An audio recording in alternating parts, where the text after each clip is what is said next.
Na yung ating kanin lamig, bahaw. So, natapos natin tuyuin ng 2 araw. Paghihiwa-hiwalayin naman natin bago natin pabusahin. Ngayon, ilagay na natin sa isang bowl itong pinatuyong kanin. Kumusta na po yung lahat? Ngayon, mag-uumpisa na po tayo lutuin ang pinatuyong kanin lamig o bahaw. At huwag natin kalimutan mag-subscribe sa aking channel at paki-hit na din po ng bell para sa lagi na kayong updated sa mga susunod kong video. Salamat po. Pero marami po sa atin ang di pa nakakaalam sa gagawin kong ito. Kaya sa mga kanin lamig o bahaw, huwag natin sayangin. Bawat butil ng palay o bigas o kanin ay mahalaga. Kaya ating pahalagahan ito. Mag-start na po tayo. Meron na tayong mantika at dagdagan pa natin. Pag mainit na siya, ilalagay natin itong pinatuyo na kanin lamig. Lagay tayo.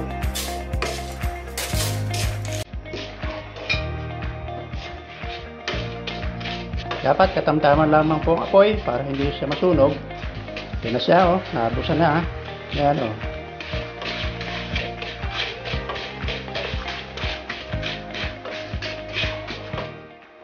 lipat natin sa isang lagyan ating sasalain.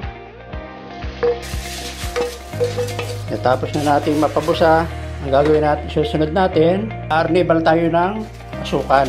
Lagay tayo sa kawali, mga kalahating cup siguro. Yan.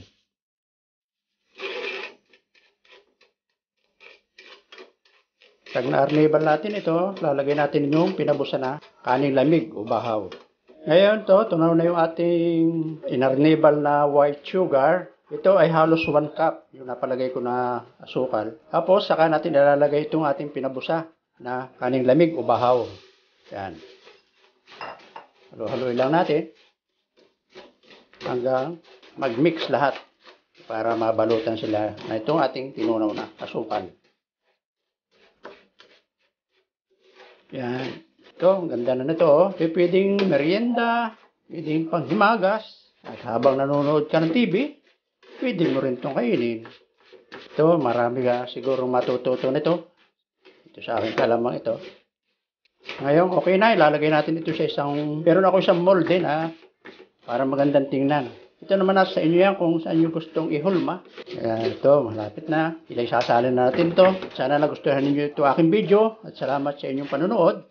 Ulit ko, huwag nyo kalilimutan mag-subscribe sa aking channel.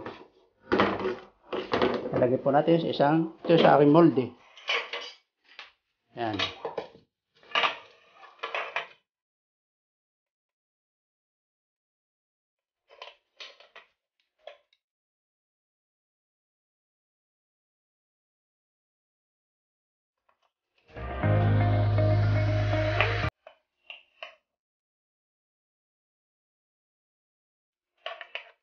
Ito na ulit natin. Ito nalamig.